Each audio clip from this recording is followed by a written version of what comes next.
Bismillahirrahmanirrahim. Assalamualaikum warahmatullahi wabarakatuh. Selamat pagi, mahasiswa tingkat ketiga Universitas Balikpapan yang berbahagia. Saya harap Anda semua dalam keadaan sehat dimanapun saat ini berada, ya, di masa pandemi seperti ini. Hari ini adalah pertemuan pertama untuk perkuliahan kesehatan kerja, ya, di semester ini.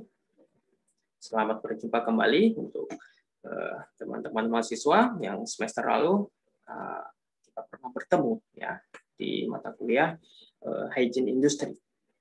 Ya, nah, atas instruksi dari Rektorat Universitas Balikpapan, ya, jadi selama 1 semester ini masih akan dilakukan pembelajaran jarak jauh. Jadi hari ini kita akan membahas tentang kontrak perkuliahan kesehatan kerja, ya, atau KESJA secara online. Nah, kode mata kuliah adalah KK15205. Mata kuliah ini sebanyak 3 SKS. Ya, saya dosen pengampu, ya, Dr. Ma'rifatul Mubin, spesialis okupasi sebagai dosen mata kuliah ini. Nah, untuk KESJA itu ada 3 dosen pengampu. Ya, saya bersama dengan Dr. Iwan dan Dr. Hendra. Nah, untuk hari pertemuan nanti akan saya informasikan kepada ketua kelas Anda. Ya, karena mekanisme pengajaran nanti dilakukan secara pembelajaran jarak jauh. Ya, jadi berbeda dengan pengajaran konvensional, ya, yang tatap muka di kampus. Nah, untuk pembelajaran jarak jauh, ya, atau PJJ ini bisa dibagi menjadi 2, ya, video conference dan video pembelajaran.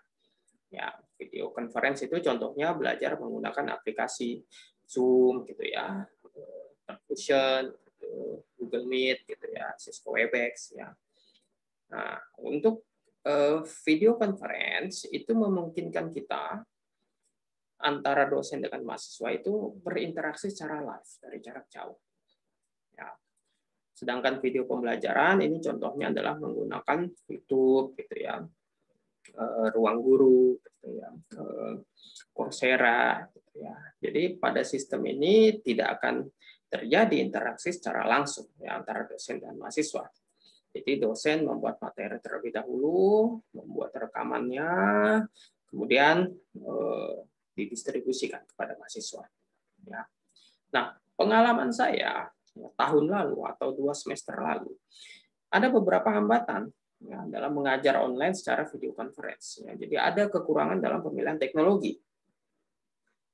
Ya. Nah, aplikasi Zoom, ya, Skype, ya, Google Meet, ya, Cisco itu didesain untuk rapat jarak jauh, ya, bukan didesain untuk mengajar. Ya, tapi implementasi PJJ dengan video conference ini, ya, saya apresiasi sebagai kreativitas kita dan upaya untuk tetap melaksanakan PJJ di masa sulit seperti ini. Ya. Kemudian ada juga masalah kedua, ya. Jadi hambatannya adalah masalah koneksi, ya, jaringan internet. Jadi saya dan mahasiswa senior kalian itu menggunakan operator seluler sebagai koneksi. Ya, dalam keadaan normal ini tidak menjadi masalah, gitu ya. Kita bisa saja menggunakan sebagai telepon, ya, atau sebagai searching informasi, gitu ya. Tapi setelah ada imbauan dari pemerintah dan universitas untuk PJJ dari rumah, kemudian terjadi masalah. Ya, saya pribadi itu pernah mengalami koneksi jaringan yang benar-benar terputus saat melakukan PJJ. Ya. Jadi tanpa kualitas koneksi jaringan internet yang stabil, maka video conference ini tidak bisa diselenggarakan dengan baik. Kemudian masalah lainnya adalah tanggung jawab. Ya. Nah, peran tanggung jawab ini krusial, ya, karena saat PJJ secara live, saya juga berperan sebagai dokter yang bekerja. Ya, jadi di tengah saya mengajar ada saja itu interupsi yang membutuhkan perhatian saya, ya, yang akhirnya mengganggu jalannya pengajaran. Nah, masalah-masalah ini juga tidak hanya terjadi pada dosen, tapi juga terjadi pada mahasiswa.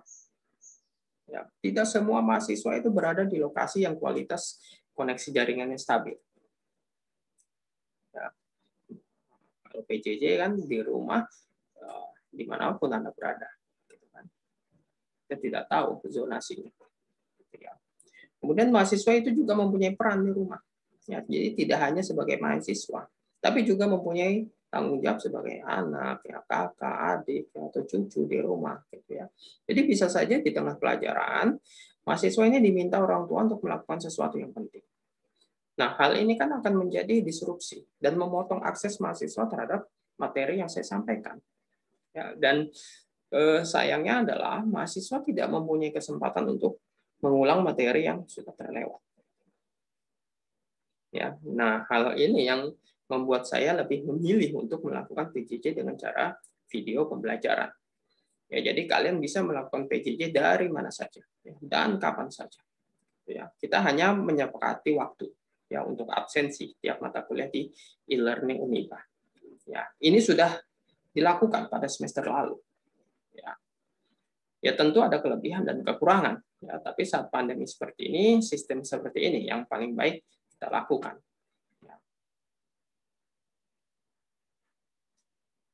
Nah, sebagai perkenalan, ya nama saya Marifatul Mubin, biasa dipanggil Dr. Arif. Saya seorang dokter spesialis kedokteran okupasi. Ya. S1 saya berasal dari Universitas Lambung Mangkurat, ya. Kemudian saya menyelesaikan pendidikan dokter spesialis okupasi ya, atau kedokteran kerja di Universitas Indonesia. Ya, saat ini ya saya sama nih seperti Anda semua, ya menjalani pendidikan juga. Gitu ya.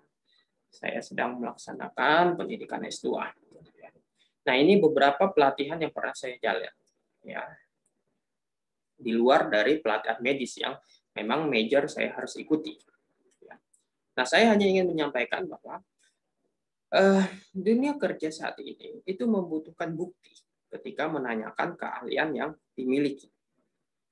Ya, nah, ke depan pihak universitas juga akan berupaya agar dalam pendidikan, ya, selain memperoleh ijazah, juga akan memperoleh sertifikat kompetensi. Ya, jadi kalian nanti akan paripurna. Ya, ketika lulus itu sudah mempunyai sertifikasi kompetensi. Jadi tidak hanya pengetahuan atau keterampilan saja. Ya, jadi peluang untuk bekerja itu semakin besar. Apalagi dengan adanya keputusan Kaltim akan menjadi IKN baru kan, ya tentu membutuhkan banyak lapangan kerja tuh. Gitu ya, pembangunan infrastruktur yang masif gitu ya, atau berdirinya industri baru ini tentu mempunyai risiko pekerjaan yang tinggi ya, dan kalianlah yang diharapkan mengisi kebutuhan tersebut ya, sebagai orang yang berasal asli dari daerah ini. Jadi kita buktikan bahwa D4K3 Uniba itu memiliki kemampuan yang tidak kalah dari universitas di Pulau Jawa. Nah, membuktikan ini yang perlu kerja keras dan motivasi tinggi dari kalian untuk belajar. Ya, jadi walaupun pada masa sulit seperti ini juga tetap harus semangat belajar ya. Nah, ini beberapa pengalaman kerja saya ya. Saya pernah sedikit merasakan industri pertambangan, petrochemical, ya oil and gas, forestry plantation, manufaktur, dan tentu sebagai dokter di pelayanan kesehatan atau di rumah sakit. Nah, manfaat mata kuliah KESJA adalah pengetahuan dan keterampilan kepada mahasiswa mencakup kontribusi dalam penerapan prinsip kesehatan kerja untuk mengendalikan risiko K3 untuk meningkatkan kualitas dan kompetensi SDM K3 sehingga dapat mendukung peningkatan kualitas penerapan K3 dalam perusahaan. Jadi kita tidak mengetahui masa depan. Jadi bisa saja nanti Anda akan bekerja di rumah sakit, di klinik, ya, di puskesmas, atau laboratorium, ya, atau fasilitas pelayanan kesehatan lainnya. Ya, jadi tidak hanya berpikir akan bekerja di perusahaan saja, ya, atau di bidang pertambangan saja, ya, atau bidang perminyakan saja, gitu ya. Jadi banyak sekali sektor. Ya, jadi ada peluang untuk safety officer ini bekerja di Fasiankes ya, atau di fasilitas pelayanan kesehatan. Nah, senior kalian, ya, alumni D4K3, ada juga yang menjadi tim K3 rumah sakit di Rumah Sakit Kanijoso ya, di RSUD Balikpapan. Nah, ini menandakan bahwa lapangan kerja untuk K3 itu luas ya. Jadi tidak hanya berpikir safety itu di pabrik saja. Gitu ya. Tapi KESJA ini pun akan dipakai di sektor manapun ya, tidak hanya di Fasiankes. Gitu ya. Jadi di pertambangan, perminyakan, perkebunan, konstruksi ya. KESJA ini juga penting. Ya, terlebih pada masa pandemi seperti ini. Bahkan rumah sakit atau klinik ya atau fasiankes lain itu juga terbuka bahwa K3 itu sangat penting loh di dalam lingkungan kerjanya. Ya. Nah, Anda tahu sendiri, banyak sekali tenaga kesehatan yang gugur tuh karena COVID-19.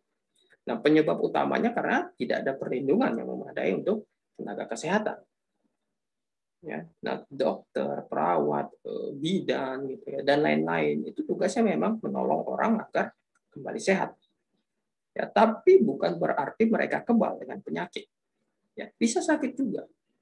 Bahkan terbukti banyak yang meninggal di masa pandemi ini. Ya, karena tidak ada yang bisa memberikan bagaimana sih melakukan K3 di fasiankes secara baik. Ya, jadi kalau nanti ada di antara Anda yang bekerja di fasiankes, ya Anda lah yang bertugas melindungi tenaga kesehatan, ya. Ya juga termasuk aset gitu ya, pasien, pengunjung pasien gitu ya, mahasiswa magang dan sebagainya. Ya. Nah, prinsipnya ini sama dengan K3 di sektor industri manapun. Ya, sama-sama mengendalikan risiko. Ya, AREP, ya, antisipasi, rekognisi, evaluasi dan pengendalian ya, AREP gitu ya. Tapi pendekatannya yang berbeda gitu ya. Nah, ini akan kita pelajari selama 1 semester ke depan ya. Nah, mata kuliah KESJA ini akan mencakup pengetahuan mengenai kesehatan kerja dan strategi yang digunakan untuk mengatasi isu KESJA, ya, untuk memudahkan penerapan prinsip KESJA dalam mengendalikan risiko K3 di tempat kerja. Ya, mahasiswa akan mengidentifikasi hazard kesehatan kerja untuk membawa perubahan pada tempat kerja. Jadi mahasiswa ini bisa membuat program pengendalian risiko KESJA di tempat kerja. Ya, jadi KESJA ini juga tidak dianggap hanya K3 di fasiankes ya. Tapi dimanapun risiko yang berhubungan itu tetap ada. Ya, dan tugas Anda untuk membuat program pengendaliannya.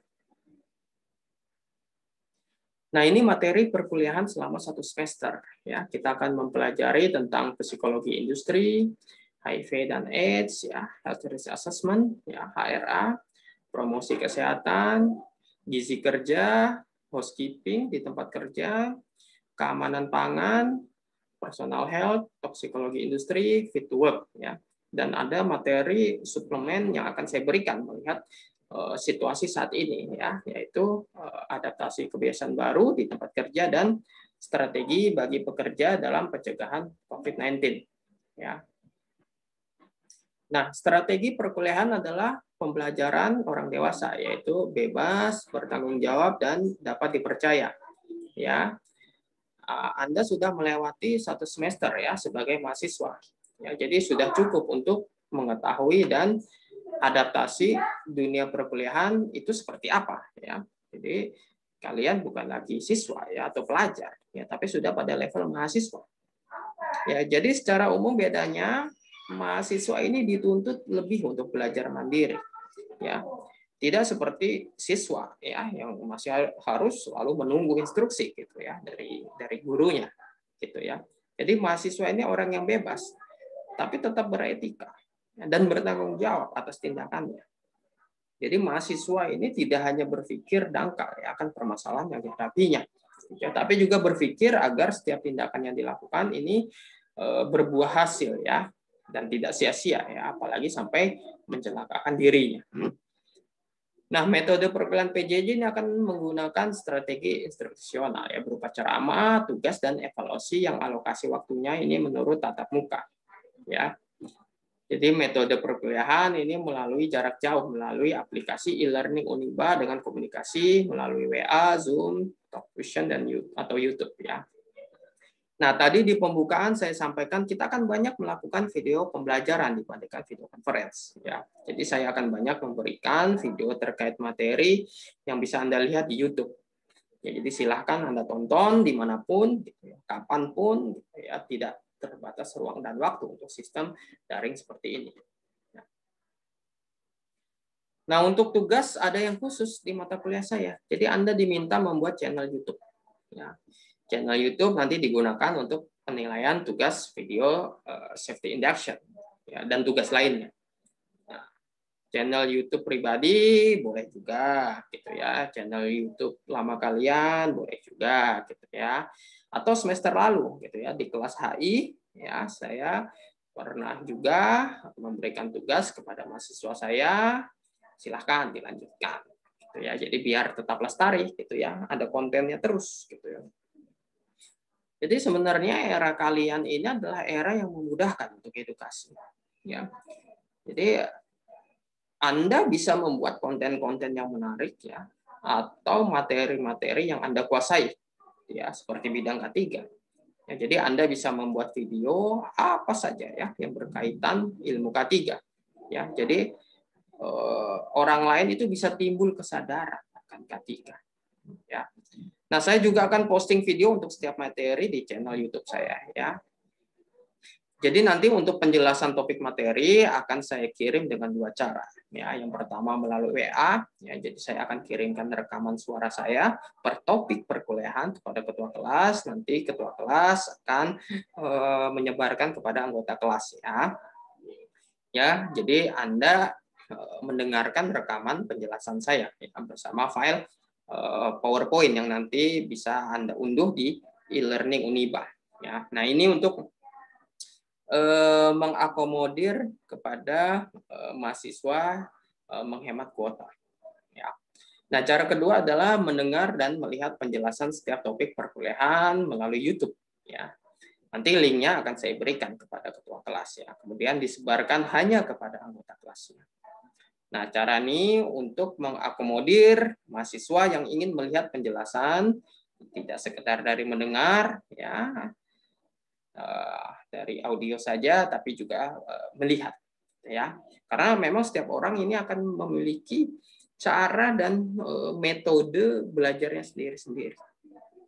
Ada yang lebih senang belajar sendiri, ada yang lebih senang belajar berkelompok, ya. Ada yang lebih senang belajar melihat, ya, ada yang lebih senang belajar dengan mendengar, ya, atau mengajarkan sesuatu dengan contoh, gitu ya. Nah, kalau manusia visual dia akan secara optimal menyerap informasi kalau dibaca atau dilihat, gitu ya. Kemudian ada juga manusia auditory, ya, di mana informasi yang masuk itu melalui apa yang didengarnya, ya. Kemudian akan diserapnya secara optimal. Kemudian ada juga manusia kinestetik, di mana dia akan sangat senang dan cepat mengerti kalau informasi yang diserapnya ini dicontohkan, ya, atau ia akan membayangkan orang lain melakukan hal yang akan dipelajarinya. Nah, untuk memaksimalkan potensi yang ada dalam diri kita, tentu ada baiknya kita terlebih dahulu mengerti dan mengetahui bagaimana sih sebenarnya tipe belajar kita sendiri. Ya. Nah, karena dengan adanya pandemi ya, dan sistem belajar yang berubah, maka kita harus beradaptasi dengan keadaan. Ya, jadi pasti akan banyak kekurangan, ya, karena kita belum pernah mengalami hal seperti ini sebelumnya. Dan kita tidak pernah mempersiapkan ini sebelumnya, ya kan? Jadi kita tidak boleh mengeluh ya dengan keadaan, tetapi bagaimana kita beradaptasi dengan keadaan itu secara cepat dan secara baik, ya. Cara belajar lewat YouTube ini untuk mengakomodir mahasiswa yang tipe belajarnya visual, ya, atau mempunyai kuota yang lebih, gitu ya, atau menggunakan WiFi. Ya, atau menggunakan paket dengan YouTube Unlimited, gitu ya. Tapi silahkan saja Anda memilih di antara dua ini, ya, apakah mendengarkan penjelasan saya melalui rekaman audio, ya, atau melihat melalui YouTube, ya, karena materinya sama saja yang saya jelaskan, gitu ya. Nah, sebelum pelaksanaan UTS, yang ujian tengah semester, mahasiswa ini sudah harus memposting video tentang safety induction di channel YouTube Anda. Ya, saya akan menilai dari link yang Anda berikan kepada ketua kelas yang kemudian dikumpulkan dan diserahkan kepada saya. Ya, nah untuk tema saya tentukan. Ya, jadi temanya topik K3 di rumah sakit, ya, atau di klinik, ya, atau di laboratorium, ya, Fasiankes. Jadi Anda seolah-olah bekerja menjadi safety officer di Fasiankes. Ya. Nah, kira-kira pengendalian apa yang sesuai di tempat kerja Anda? Ya, bisa safety talk tentang bahaya tertusuk jarum suntik, ya kan? Bisa topiknya bahaya kelelahan, ya, bahaya penyakit akibat kerja pada perawat, pentingnya APD bekerja di ICU COVID-19, dan lain sebagainya. Ya, nah durasi minimal 5 menit, ya, paling lama 15 menit lah, gitu ya. Nah, saya harap Anda tidak menggunakan teks dalam menjelaskan topik SI-nya, ya. Ini juga sebagai pembelajaran ketika nanti Anda berada di perusahaan akan memberikan SI, ya, safety induction kepada seluruh pekerja perusahaan Anda. Ya. Sampaikan latar belakang alasan mengapa perlu SI dengan topik tersebut di awal penuturan Anda. Ya. Nah, video SI mahasiswa HI lalu itu bagus-bagus, gitu ya. Ya, di sini bisa juga untuk meningkatkan percaya diri. Ya, jadi silahkan kreativitas Anda, ya, bila ingin nanti mungkin dikombinasikan, ya, paparan secara lisan dengan menampilkan gambar-gambar, ya. Jadi silakan saja Anda edit video Anda sebagus mungkin. Ya, oke, ya. Jadi mulai dipersiapkan dari sekarang agar hasilnya bisa maksimal. Ya.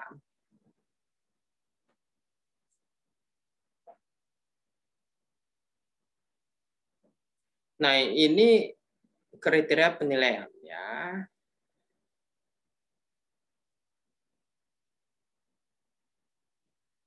Penilaian yang berkaitan evaluasi akhir dari mata kuliah KSJ ini menggunakan kriteria ini, ya. Ini bisa Anda lihat nanti di SK Rektor Universitas Balikpapan. Jadi saya akan fair dalam menilai, ya. Jadi misalnya Anda mendapat hasil E atau D, maka itulah kemampuan Anda, ya. Saya tidak akan mengubah nilai Anda kalau sudah memasuki jadwal input nilai, gitu ya.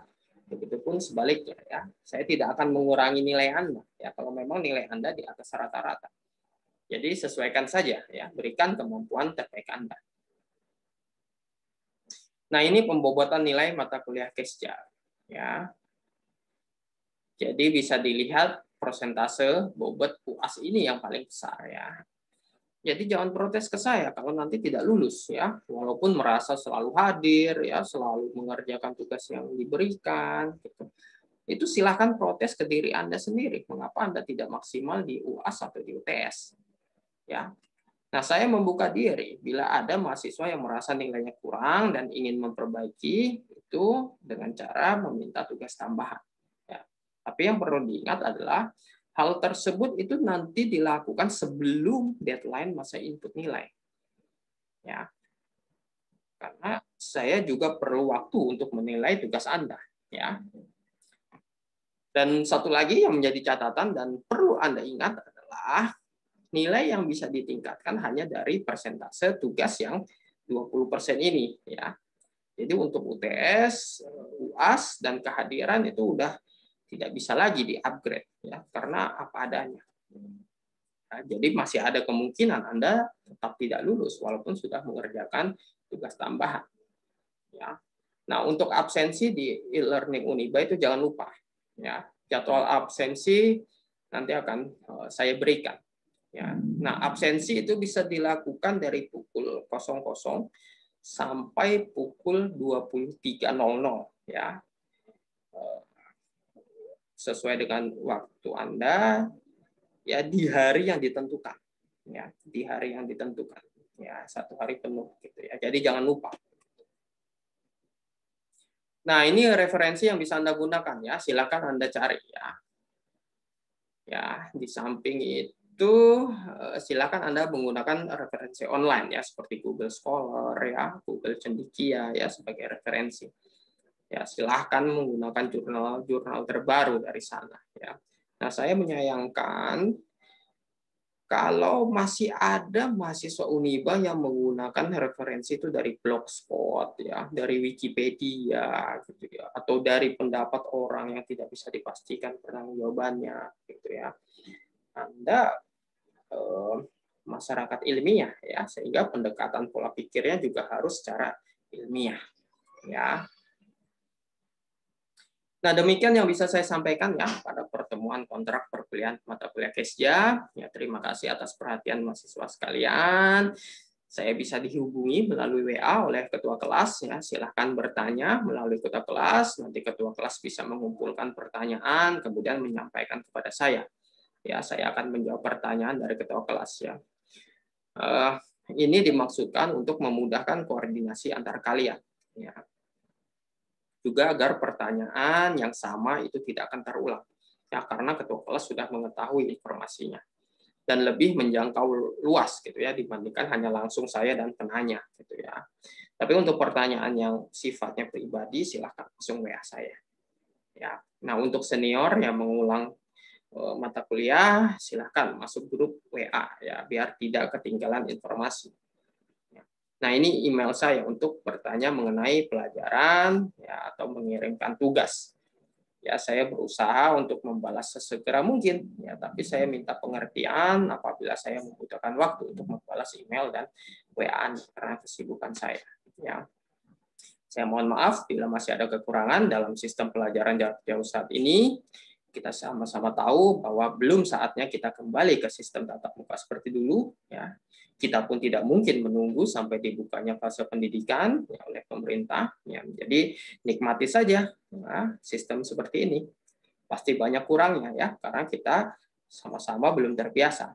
Ya, kita akan belajar meningkatkan sistem yang lebih baik untuk PJJ seiring waktu ya. Saya pun belajar nih bagaimana cara menggunakan aplikasi untuk posting di YouTube ya dan cara mengeditnya. Ya, ini saat ini saya menggunakan aplikasi Zoom untuk merekam video karena sudah terintegrasi dengan YouTube ya. Jadi memudahkan saya untuk segera posting di channel ini.